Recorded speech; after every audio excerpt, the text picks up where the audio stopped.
estando na presença do Senhor, só podemos estar bem. Amém. Certamente estamos em poucos aqui, mas nós conhecemos a promessa do Senhor, né? Amém. Glória a Deus. Ele está aqui juntamente conosco. Glória a Deus. Já estamos de pé, vamos abrir nossas Bíblias no livro de Gênesis.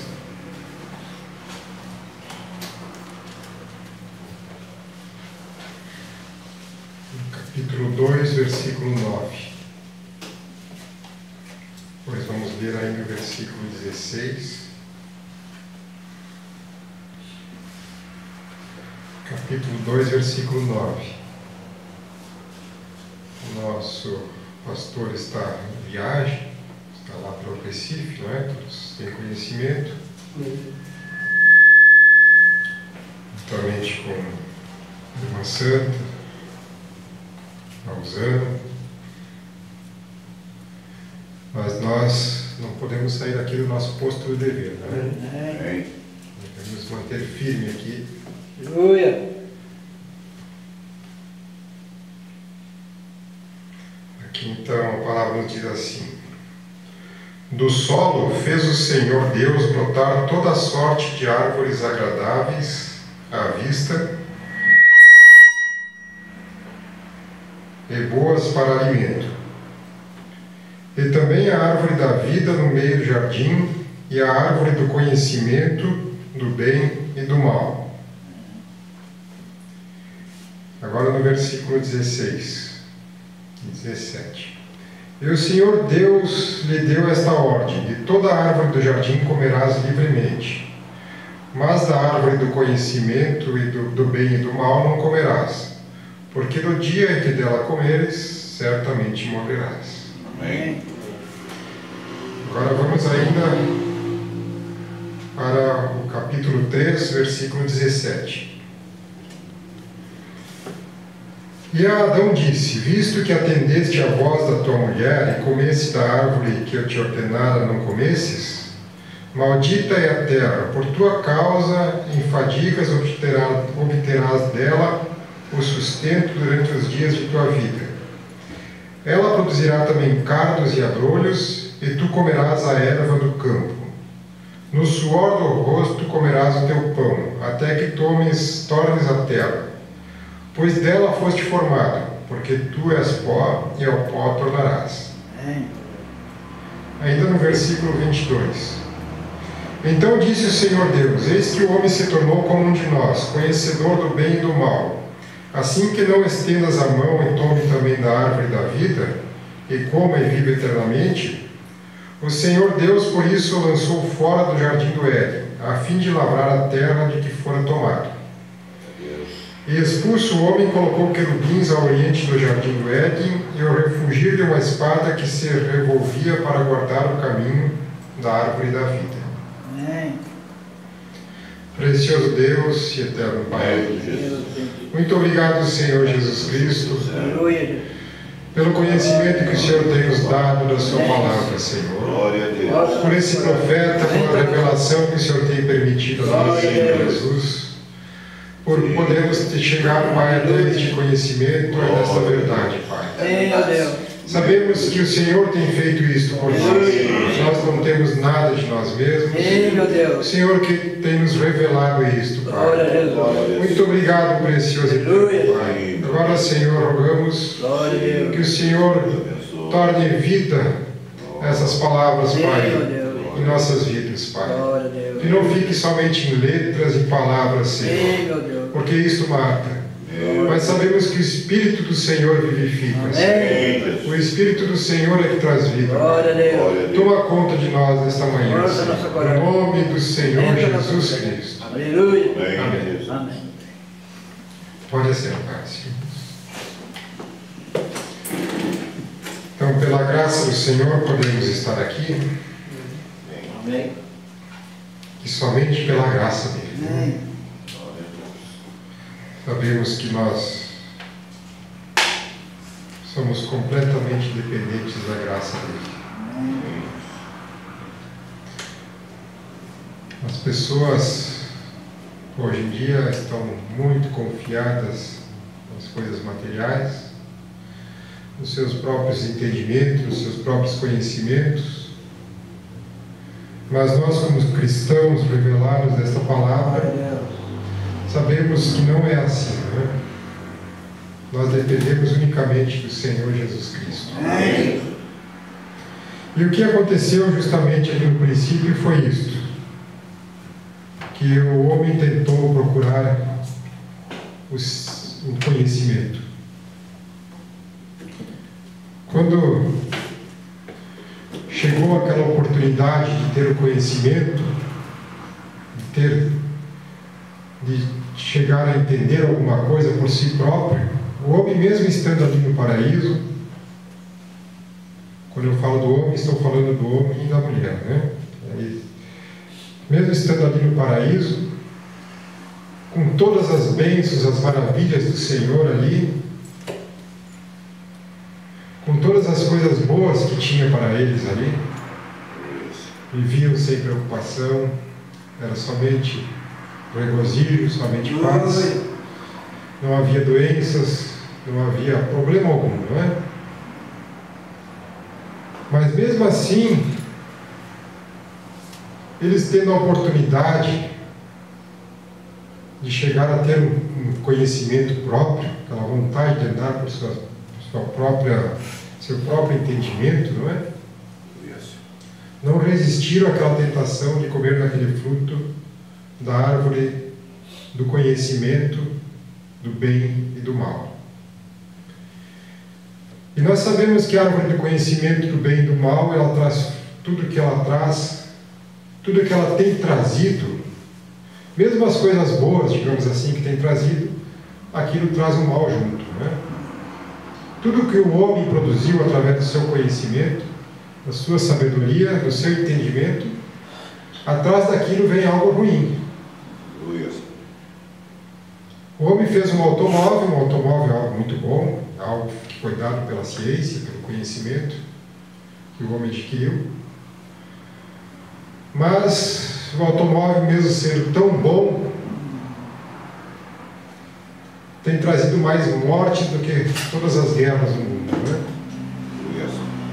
Tem provocado acidentes, tem provocado desgraças, e o homem tanto tem usado o automóvel para uma coisa boa, como para uma coisa ruim. O homem usa o automóvel pode usar o automóvel para ir à igreja, para louvar o Senhor, mas também pode usá-lo para ir para a perdição, né? E é o que mais tem sido usado. E a descendência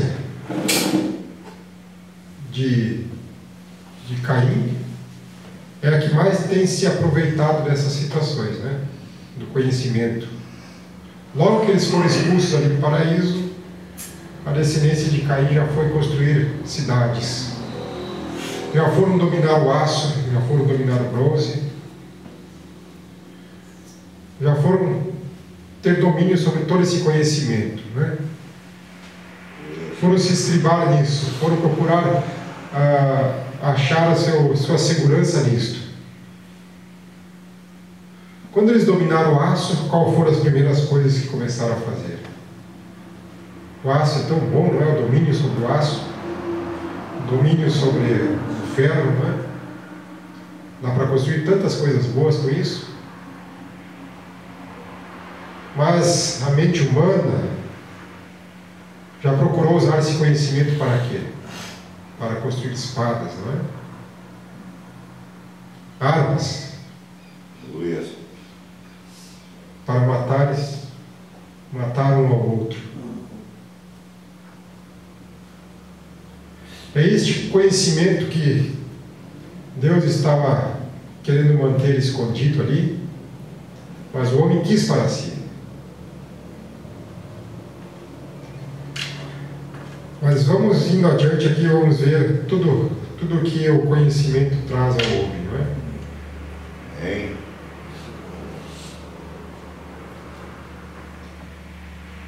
E isto isso é na forma natural. Nós estamos falando aqui da maneira natural. Tudo que o conhecimento tem trazido ao homem.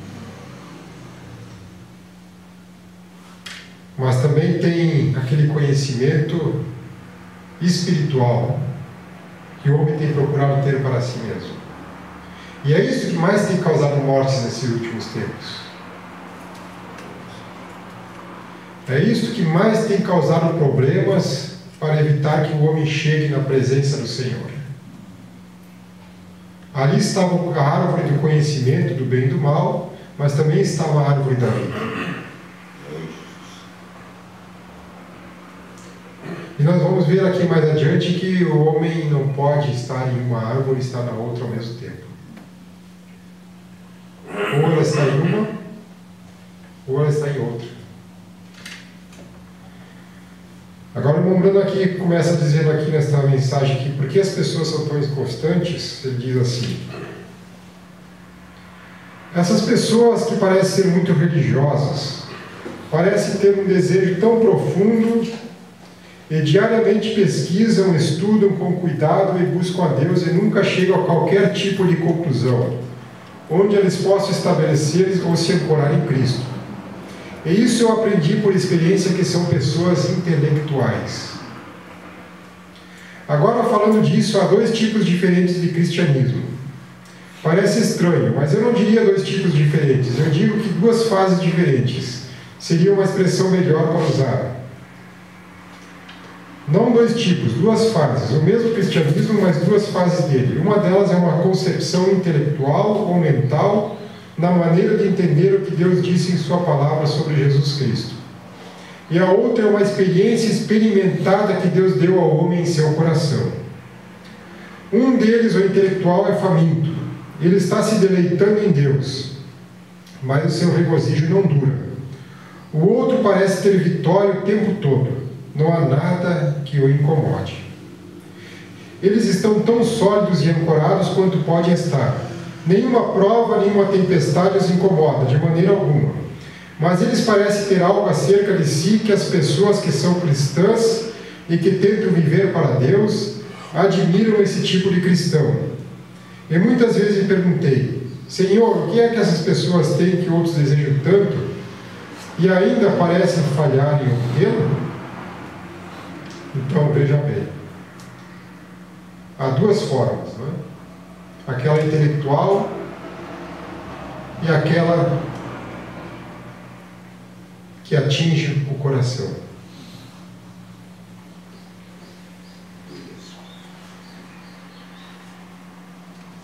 Veja bem o que o profeta nos fala aqui sobre Pedro, como é importante isto.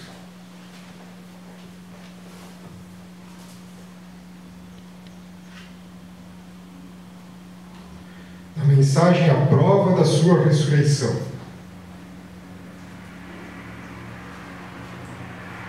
Aqui o Brandon está falando, eu não vou ler tudo,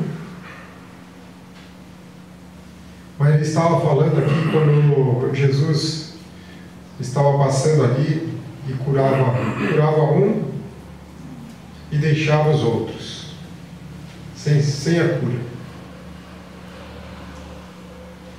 Então aqueles críticos, aqueles que estavam em sua mente intelectual ali, eles começaram a dizer, aqueles intelectuais da época, começaram a dizer: olha só, ele passou e curou aqueles, ele é Deus, por que ele não cura todos?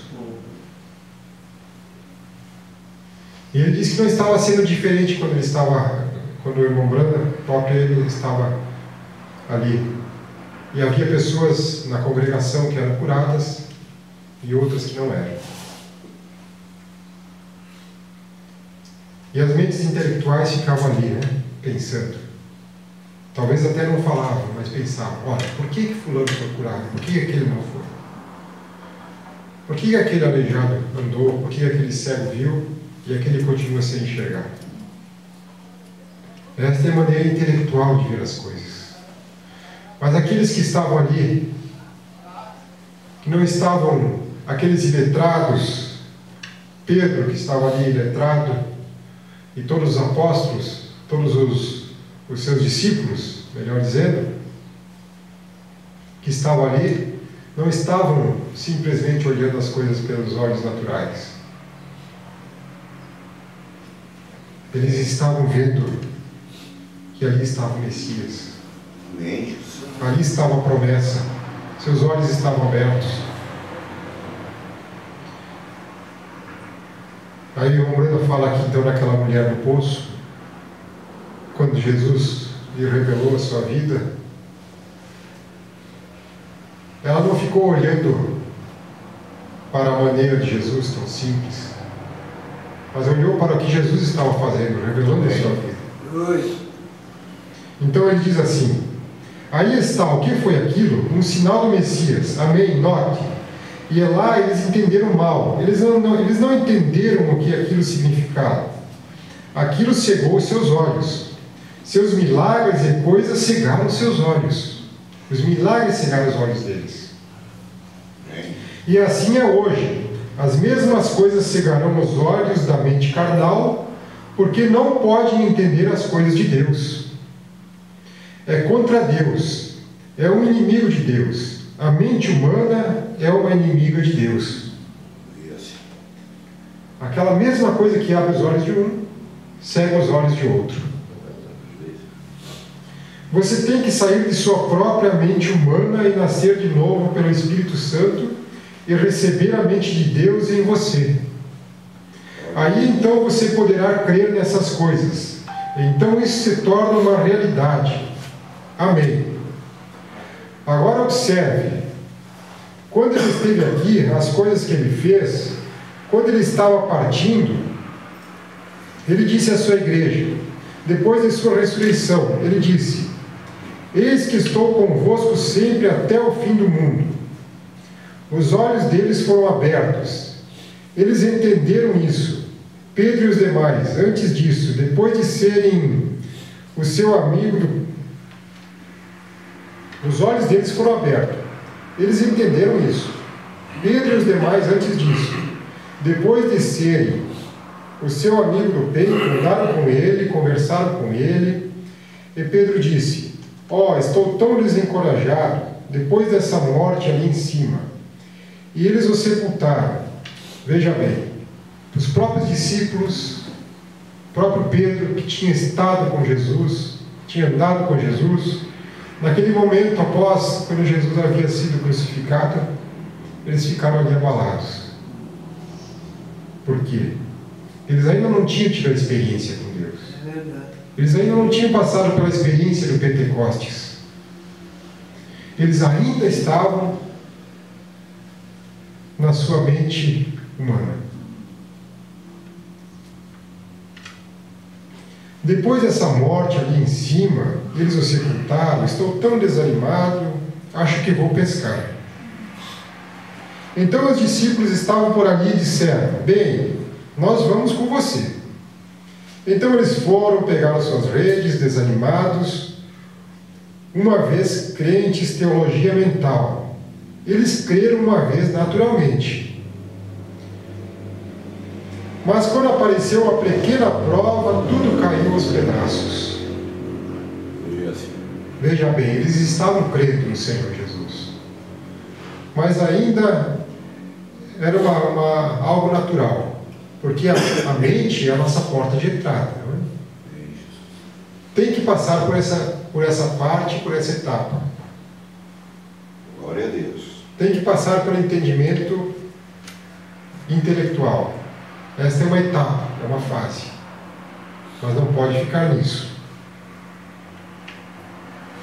Eles creram uma vez naturalmente, mas quando apareceu uma pequena prova, tudo caiu aos pedaços. Agora, aqui não pretendo feri-los, mas eu quero corrigi-los, vê? Isso mostra quando um homem unicamente tem fé intelectual. Ao dizer: sim, esta é a palavra de Deus. Sim, hoje eu creio que Deus ressuscitou. Glória a Deus. Que Deus ressuscitou Jesus. Então, se isso é tudo que você tem, o primeiro pequeno desencorajamento que surgir em sua igreja, você se afastará, irá embora, vem. Você pode ser um amigo dele, mas você não o conhece no poder da sua ressurreição. Agora, a fé vem pelo ouvir, não é? Amém. E muitos que passam por aqui, vêm para a igreja, e professam crer nesta mensagem, professam crer nesta palavra, professam crer no Senhor Jesus Cristo. E estão aqui, parece até que tomam uma posição, estão vindo à igreja, estão vindo aos cultos, mas de repente desaparecem, não é? Porque vem alguma prova, vem alguma dificuldade, já começa a razoar em sua mente, e Satanás começa a colocar em sua mente e dizer para eles assim: viu só, não adianta, você está vindo nos cultos, viu só o que isso aqui aconteceu com você, o que está acontecendo com você, viu como está a sua vida? E aquele crente intelectual, então, né, não suporta aquilo e volta para a sua velha vida, porque ali estava, ele não conseguiu ir adiante. Nenhuma vez depois do Pentecostes, agora veja bem o que aconteceu com Pedro depois, então, né? Depois do Pentecostes. Nenhuma vez depois de Pentecostes aquele pregador Pedro disse tal coisa. Quando eles se preparavam para matá-lo, eles iriam pendurá-lo em uma cruz. Ele disse: eu nem sequer sou digno de morrer assim.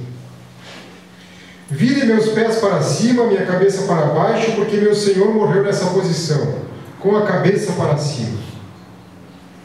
Sim, nunca, ele estava com Cristo antes, mas agora Cristo estava em Pedro. Amém.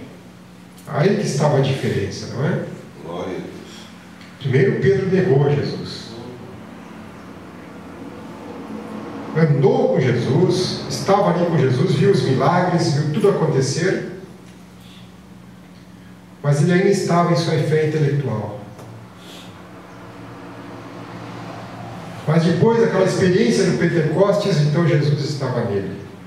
Então eles pegaram ele para crucificá-lo, e ele disse: não sou digno de tal coisa, crucifiquem-me de cabeça para baixo.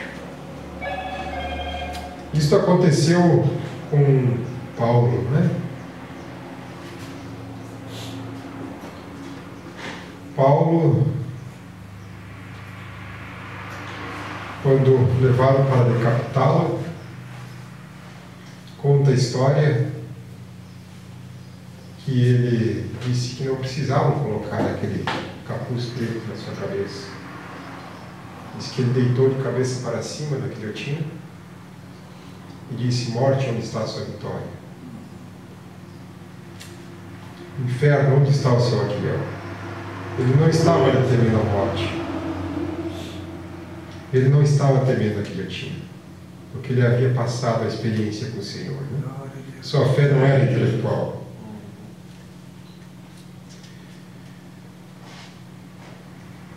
Ele estava com Cristo antes, mas agora Cristo estava em Pedro. Pedro estava liderando antes.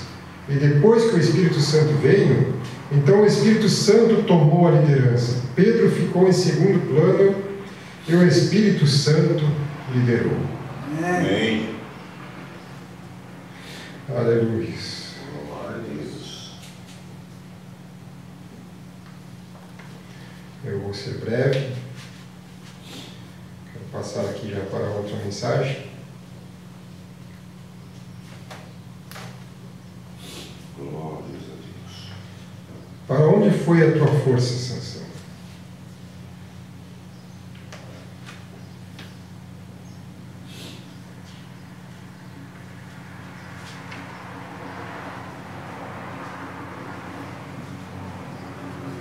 Como você pode ter fé quando recebe honra de outro?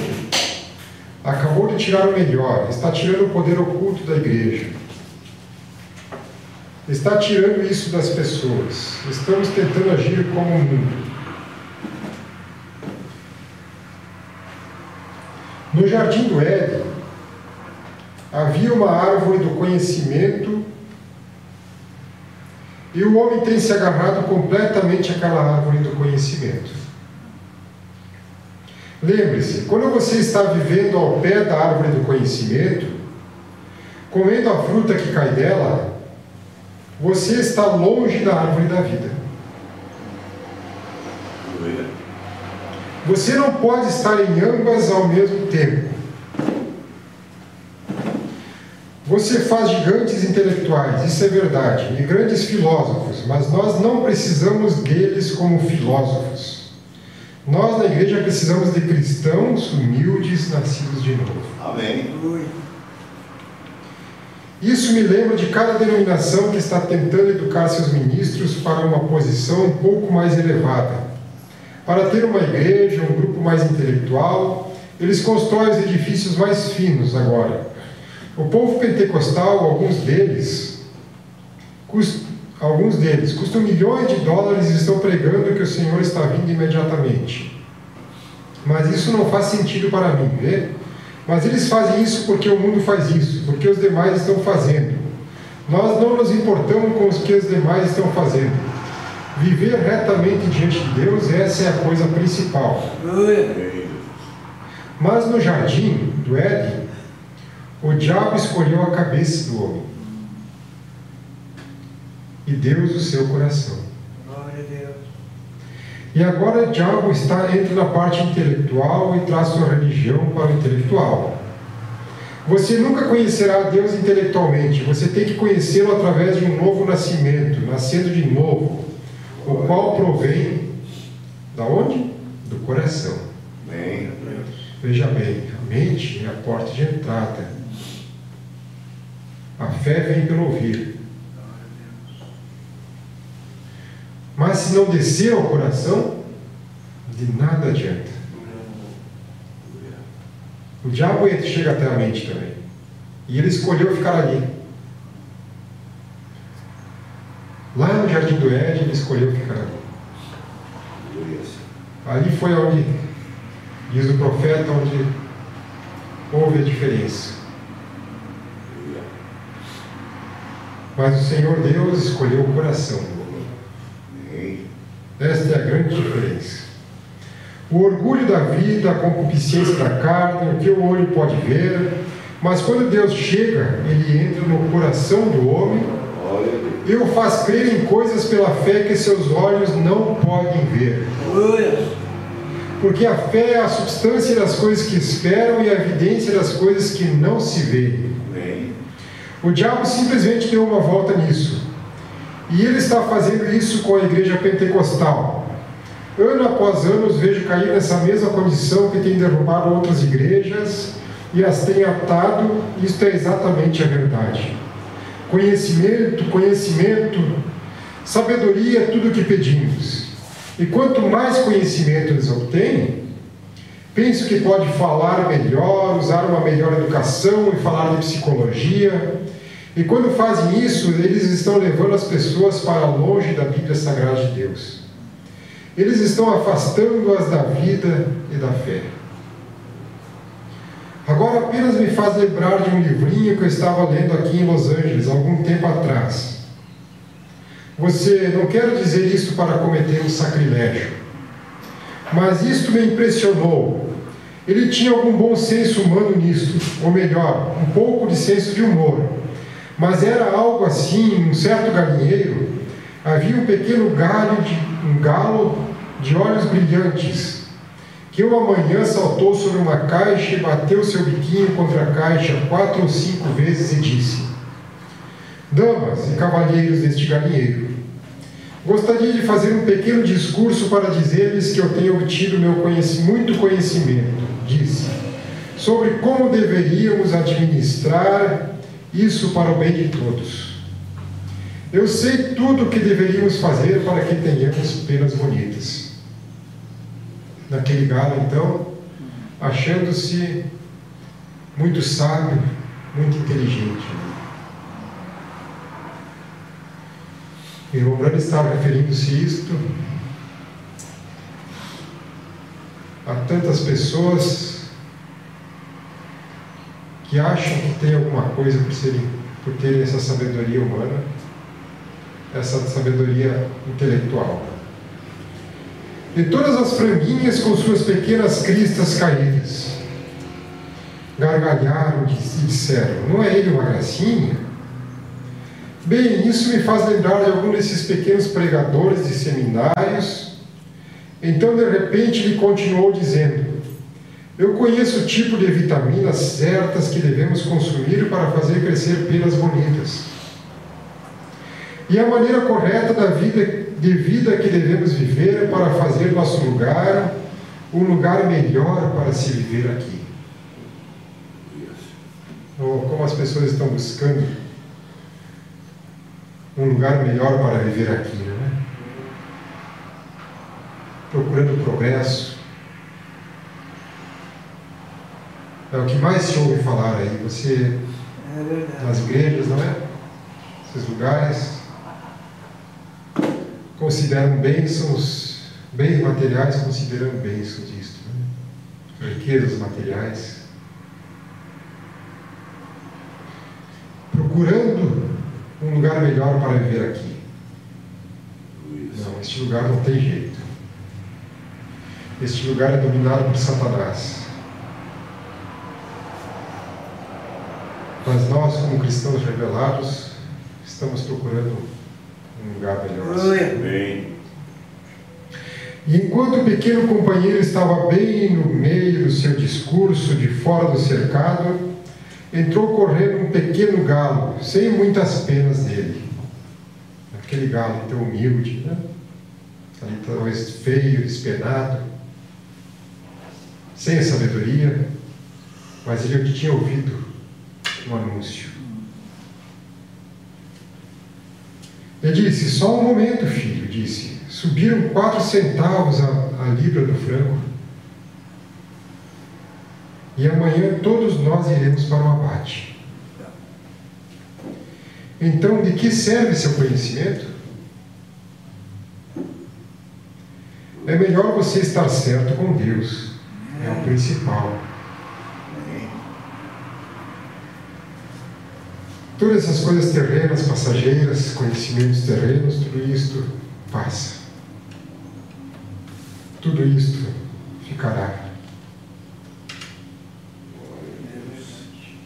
Mas aquela experiência com Deus, aquilo que desce ao coração, isto permanece. Amém. Isto é eterno. Isto é o que nos levará para a glória. Glória a Deus.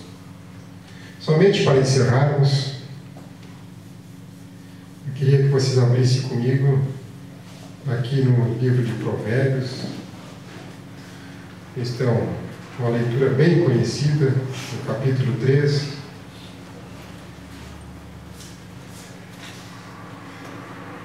Mas eu gostaria de lermos juntos.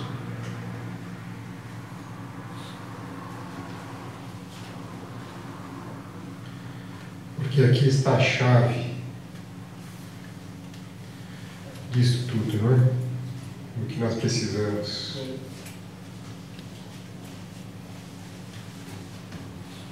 Nós vimos que lá no Jardim do Éden, então, Satanás escolheu a mente do homem. E o Senhor, Deus, escolheu o coração, não é? Amém.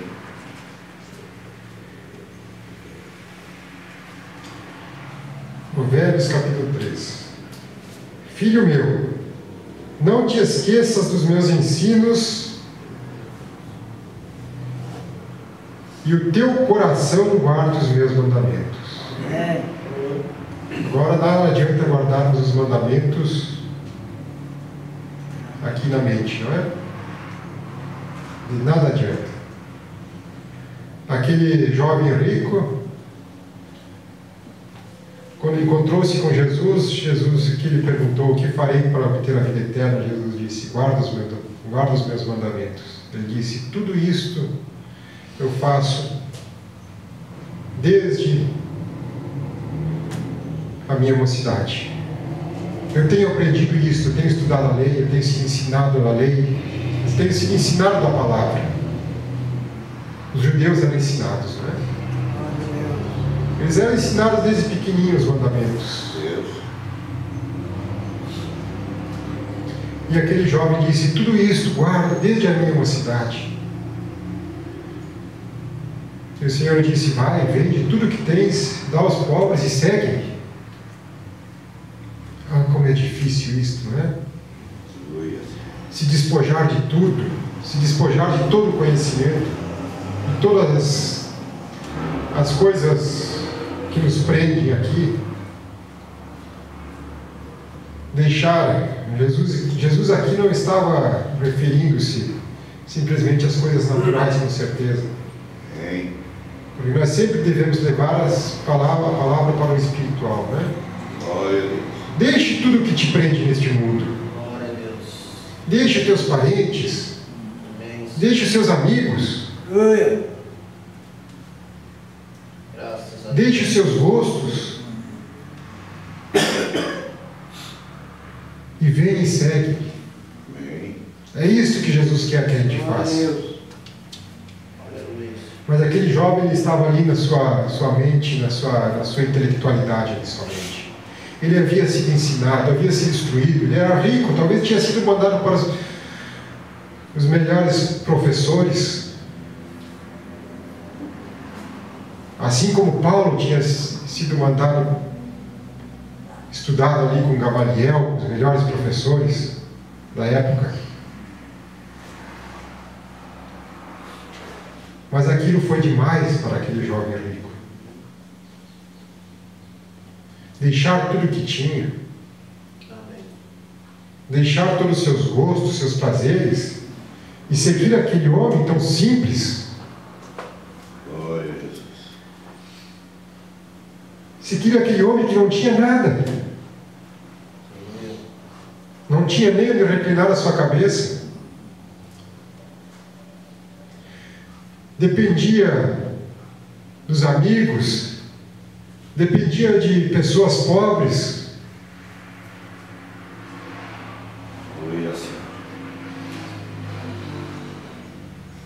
Foi muito para ele. Porque ele não permitiu que descesse em seu coração.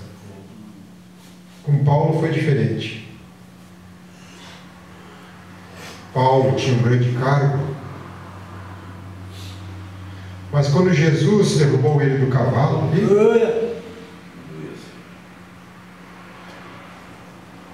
ele viu que ele estava na presença da luz. Ele teve seus olhos cegados naquele momento, mas ao mesmo tempo ele enxergou a luz. Ele teve sua visão espiritual aberta. Vocês já imaginaram que oportunidade teve aquele jovem rico? Estar ali diante de Jesus. Mas seu coração estava apegado nas coisas terrenas, nas coisas materiais. Versículo 2, vamos continuar lendo. Provérbios 3. Tem mais coisas boas aqui. Então no versículo 1 diz: guarde o teu coração, guarde os meus mandamentos. Não fique somente em sua mente. Teu coração guarde os meus mandamentos. Porque eles aumentarão os teus dias e te acrescentarão anos de vida e paz. Não te desamparem a benignidade e a fidelidade. Atas ao pescoço, escreve-as na tábua do teu coração. Vamos dizer forte? Coração. Eu vou ler de novo aqui. Não te desampares a benignidade e a fidelidade. Atas ao pescoço, escreve-as na tábua do teu coração. E acharás graça e boa compreensão diante de Deus e dos homens. Confia no Senhor de todo o teu coração e não te estribes no teu próprio entendimento. Aleluia. Aleluia, Senhor. Glória a Deus. Graças a Deus. Acho que está bom, não é? Glória a Deus. Vamos agradecer ao Senhor.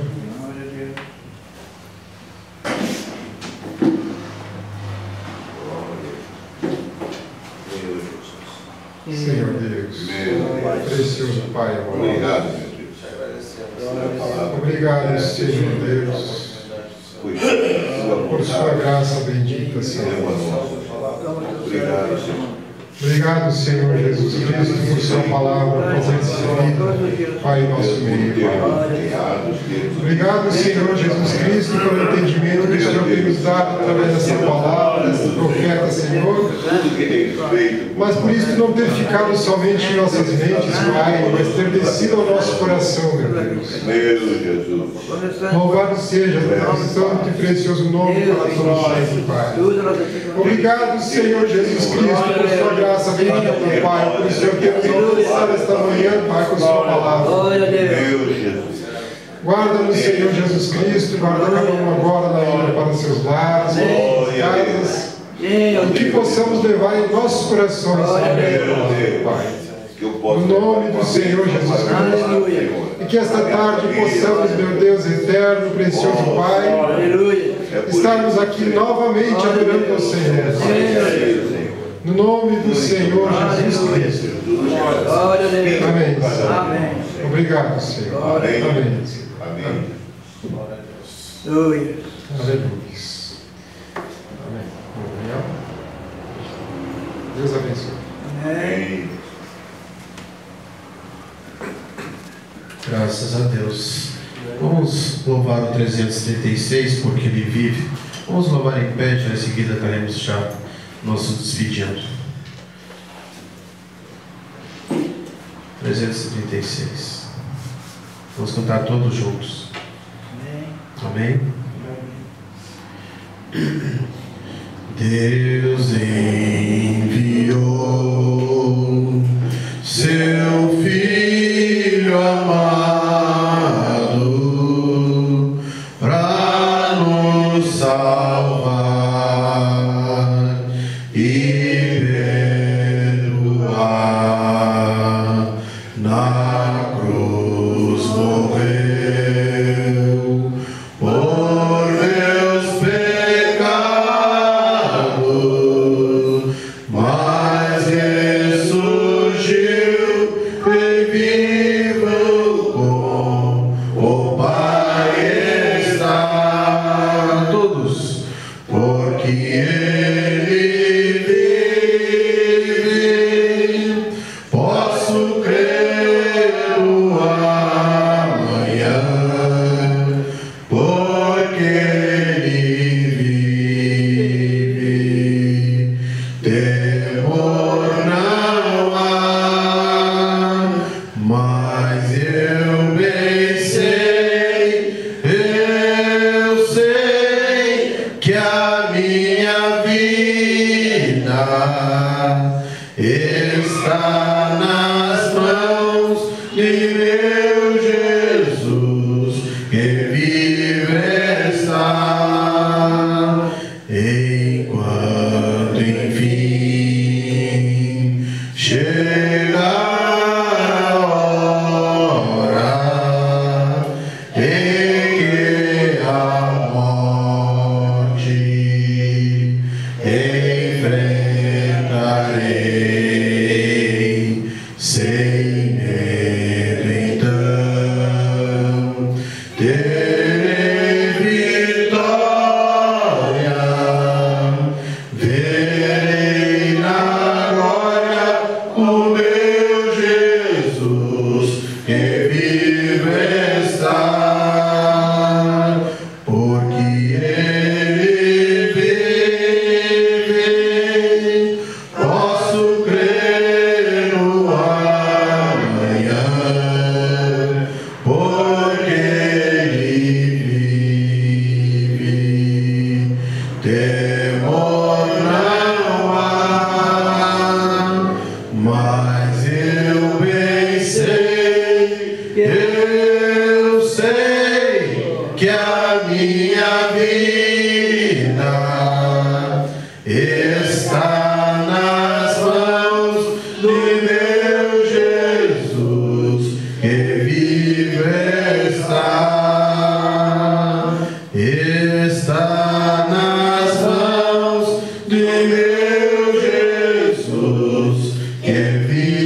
pelo pastor e pelos irmãos que estão acompanhando ele na viagem.